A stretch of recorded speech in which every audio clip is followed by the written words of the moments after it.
Students, in previous class we have learnt about budget line, okay, and we have seen the table, that is schedule of budget line, that how various combinations of apples and bananas were purchased by a consumer, and how it was allocated such that it was not more than the income.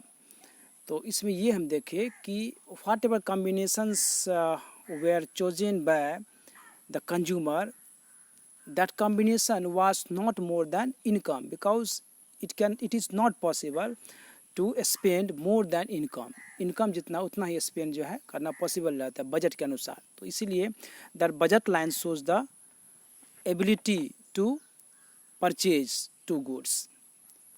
We have seen the graph that how it is presented, and we have also seen that point C is outside the budget line and it is unattainable combination, it is not possible. And D is your underspent, means whole income is not spent on purchasing but part of the income is spent. Now next, see, every point on this budget line indicates those bundles of apples and bananas which the consumer can purchase by spending his entire income of ₹20 at the given prices of goods. So the budget line that we have seen shows that whatever point lies on the budget line which shows certain type of combinations of two commodities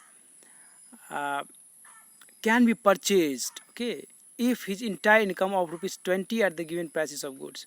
So if his entire income is spent, then those combinations can be purchased. यानी कि budget line पे जो भी points होगा, जो भी combinations lies करेगा, उसको जो है कंज्यूमर परचेज कर सकता है. ठीक है, ₹20 में, क्योंकि ₹20 जो है आपको क्या दिखा रहा है, उसका बजट दिखा रहा है, उसका जो इनकम दिखा रहा है. और ऐसा सपोज किया गया है कि ₹20 को जो है टोटल इनकम को वो स्पेंड कर दे रहा है खरीदने में दो गुड्स को. तो दो गुड्स को खरीदने में जो स्पेंड कर रहा है, तो उसका जो कॉम्बिनेशन बनेगा, वो कॉम्बिनेशन जो है उस पॉइंट पे बजट लाइन पे लाइज कर सकता है, यानी कि कंज्यूमर जो है परचेज कर सकता है.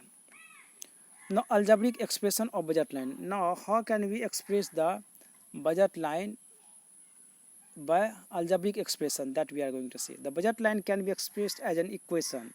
ये इक्वेशन दिया हुआ, इक्वेशन में क्या बोल रहा है कि m equal to P A into Q A plus P B into Q B. ये बजट लाइन इक्वेशन है, इसको आप याद रखेंगे, ठीक है, क्योंकि आपको इससे रिलेटेड कभी कभी जो है आपको न्यूमेरिकल क्वेश्चन जो है एग्ज़ाम में आ जाता है. चाहे वो फाइनल एग्ज़ाम हो, चाहे वो कोई भी एग्ज़ाम हो, आपको न्यूमेरिकल रिलेटेड क्वेश्चन जो इससे आ जाता है. तो बजट लाइन जो है, बजट लाइन इक्वेशन ये है. तो बजट लाइन इक्वेशन को कैसे एक्सप्लेन करेंगे. m equal to P A. P A मतलब हो गया प्राइस, m का मतलब हो गया इनकम. यहाँ जो m दिखा रहा है इसका मतलब क्या हो गया, इनकम. ठीक है, टोटल इनकम जो है, जैसे ₹20 था, ₹20 इनकम था, तो ₹20 हो गया m. Equal to P A price of A into Q A, that is quantity of A. तो ए जो गुड है, एप्पल, जैसे ए का मतलब एप्पल यहाँ सपोज कर लेते हैं, तो ए जो गुड्स है, एप्पल जो है उसका प्राइस कितना है और कितना क्वांटिटी को खरीदा गया, वो यदि मल्टीप्लाई कर देंगे, plus price of B into quantity of B.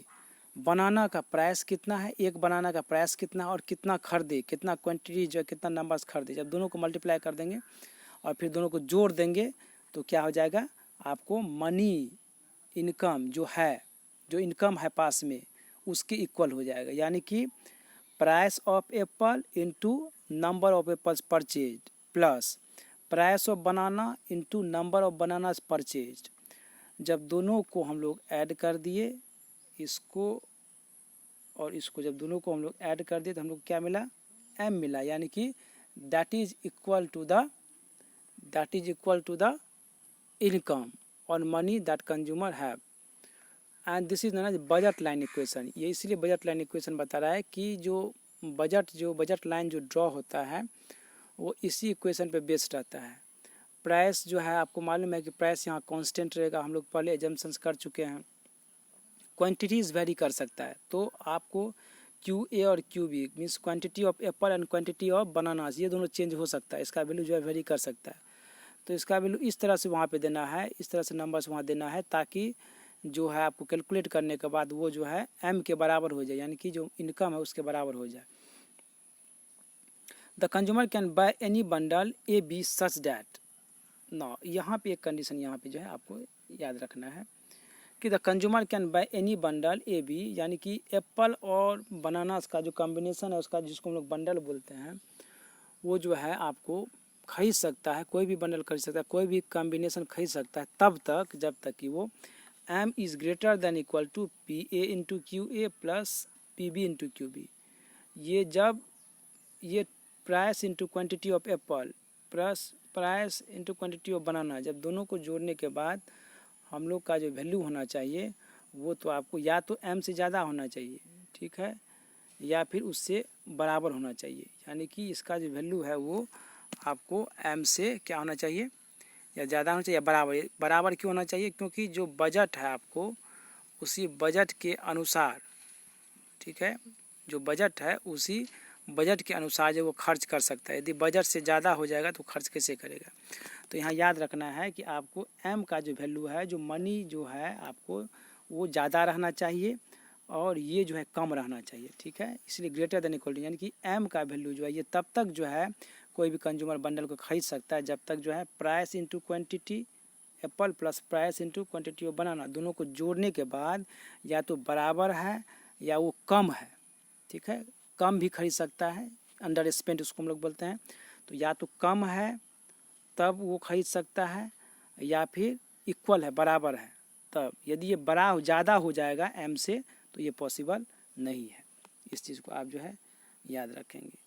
तो दो चीज़ यहाँ पे हम लोग देखें, algebraic expression of budget line. पहला ये इक्वेशन हो गया बजट लाइन का, price of Apple into quantity of apple plus price of banana into quantity of बनाना, दोनों को ऐड करने के बाद कितना क्या होना चाहिए, वो M के बराबर होना चाहिए, इनकम के बराबर होना चाहिए। और वो तब तक कंज्यूमर खरीद सकता है जब तक उसका जो है value price into quantity price of Apple into quantity of apple plus price of banana into quantity of बनाना को दोनों को जोड़ने के बाद उसका वैल्यू जो है या तो M से कम होना चाहिए या फिर M के बराबर होना चाहिए। चलो ठीक।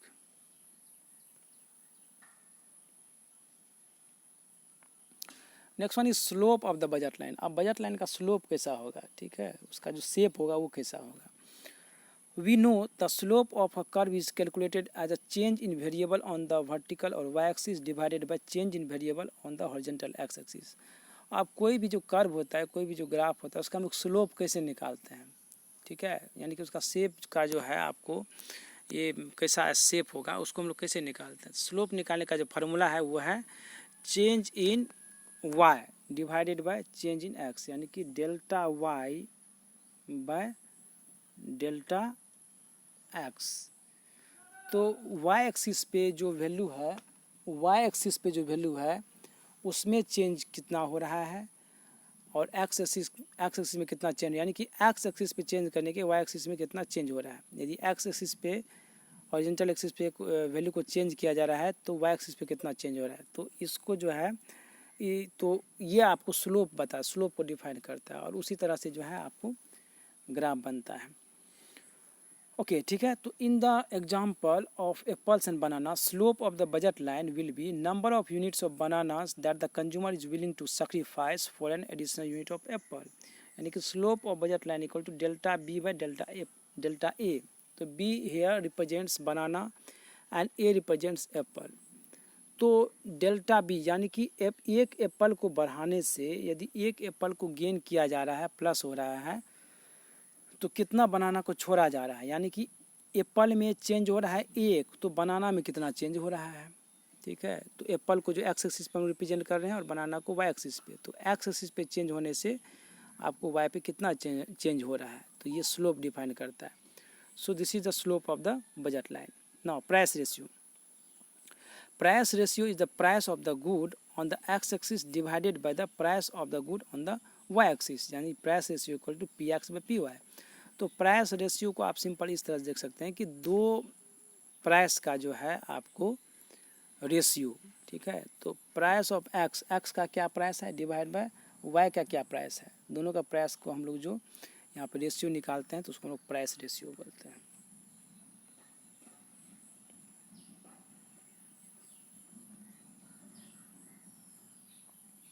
Properties of the budget line. अब बजट लाइन का क्या क्या प्रॉपर्टीज है उसको देखिए।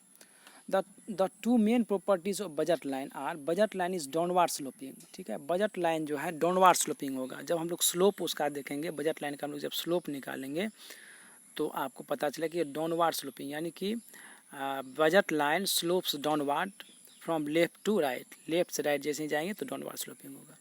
It slopes downward as more of one good can be bought by decreasing some units of other goods. और डाउनवार्ड स्लोपिंग का जो मेन रीजन है, जो कि हम लोग इन केस ऑफ इंडिफरेंस कर भी देखे थे कि डाउनवार्ड स्लोपिंग क्यों हो रहा था, तो डाउनवार्ड स्लोपिंग का जो मेन रीजन है वो ये है कि यदि एक गुड्स को बढ़ाया जाएगा, एक यूनिट्स को बढ़ाया जाएगा तो दूसरा यूनिट्स को क्या किया जाएगा, कम किया जाएगा, घटाना पड़ेगा। तो ये जो आपको बजट लाइन का ये आपको स्लोप है। Budget line is a straight line, ठीक है। बजट लाइन जो है आपको इंडिफरेंस कर्व की तरह या फिर प्रोडक्शन पॉसिबिलिटी कर्व पीपीसी की तरह जो है आपको उस टाइप का कर्व नहीं होगा, कन्वेक्स कन्वेक्स नहीं होगा, ये बल्कि स्ट्रेट लाइन होगा। The slope of budget line is represented by the price ratio, as price ratio is constant throughout the budget line is a straight line. Budget line straight line होता है, ऐसा इसीलिए होता है क्योंकि जो budget line जो represent होता है वो आपको प्राइस के द्वारा रिप्रेजेंट किया जाता है, ठीक है। तो प्राइस रेशियो के द्वारा, यानी कि एक्स का प्राइस कितना चेंज हो रहा है, वाई का प्राइस कितना चेंज हो रहा है, तो इसके ऊपर में जो है बजट लाइन का जो है आपको शेप जो है आपको डिपेंड करता है। तो हम लोग को मालूम कि प्राइस कांस्टेंट रहता है, एक्स एंड वाई का प्राइस जो है कांस्टेंट रहेगा, इसीलिए जो है ये लाइन स्ट्रेट रहेगा। ये जो आपको कन्वेक्स या कनकेव नहीं होगा, क्योंकि प्राइस दोनों का जो है आपको कांस्टेंट रहता है, इसका रेशियो हमेशा फिक्स रहता है, रेशियो जो है सेम रहता है, प्राइस का कभी रेशियो चेंज नहीं होगा, इसी के चलते जो ये स्ट्रेट लाइन होता है।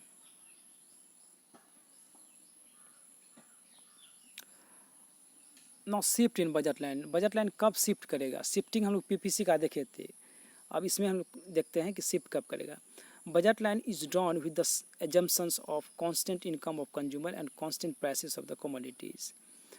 हम लोग जो बजट लाइन ड्रॉ किए थे तो हम लोग देखे थे कि यहाँ पे जो है आपको इनकम कांस्टेंट रहेगा और प्राइस कांस्टेंट रहेगा, जो ये दो एजम्पशंस था।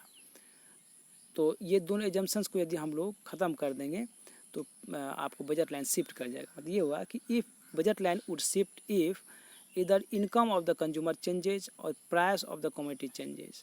यदि इनकम चेंज होगा तो ऑफ कोर्स यदि इनकम चेंज होगा, यानी कि बजट किसी का चेंज हो गया, इनकम चेंज हो गया, तो उसके पास ज़्यादा जो है आपको एबिलिटी होगा ख़रीदने का, या फिर यदि कम हो गया तो उसको जो है उसके पास कम हो जाएगा आपको एबिलिटी खरीदने का, गुड्स का वेरियस बंडल्स ऑफ गुड्स को खरीदने का। तो यदि उसके पास कम हो जाएगा इसका मतलब शिफ्ट कर जाएगा कर्व, या तो राइट शिफ्ट करेगा या फिर लेफ्ट शिफ्ट करेगा। तो पहला हम देखते हैं effect of change in the income of consumer, ठीक है। यदि इनकम चेंज होता है तो क्या होगा budget line, when income increases the consumer will be able to buy more bundles of goods, so budget line shifts right, and if income decreases the budget line shifts left. ना ये बहुत ही simple सा जो है clear है। यदि income बढ़ जाएगा कंज्यूमर का तो बजट लाइन जो है राइट शिफ्ट कर जाएगा, क्योंकि अब जो है ज़्यादा से ज़्यादा वो कॉम्बिनेशन जो है ज़्यादा गुड्स को खरीद सकता है, ठीक है। तो बजट लाइन राइट शिफ्ट कर जाएगा। और यदि इनकम जो है आपको डिक्रीज कर जाएगा, इनकम कम हो जाएगा, तो बजट लाइन किधर शिफ्ट करेगा, लेफ्ट की तरफ शिफ्ट कर जाएगा ना। आप ये फिगर जो है इसको देख सकते हैं कि बजट लाइन जो है किस तरह से आपको राइट शिफ्ट किया है। पहले ओरिजिनल ये है, ये राइट शिफ्ट किया कब, जब आपको इनकम इंक्रीज हुआ, ठीक है। और ये आपको लेफ्ट कब शिफ्ट किया, जब इनकम जो है डिक्रीज हुआ, घट गया। तो ये आपको याद रखना है, यहाँ एप्पल्स को शो कर रहा है, यहाँ बनानास को शो कर रहा है। I hope you have understood the budget line, and the next part of this budget line we'll discuss in coming class. Thank you.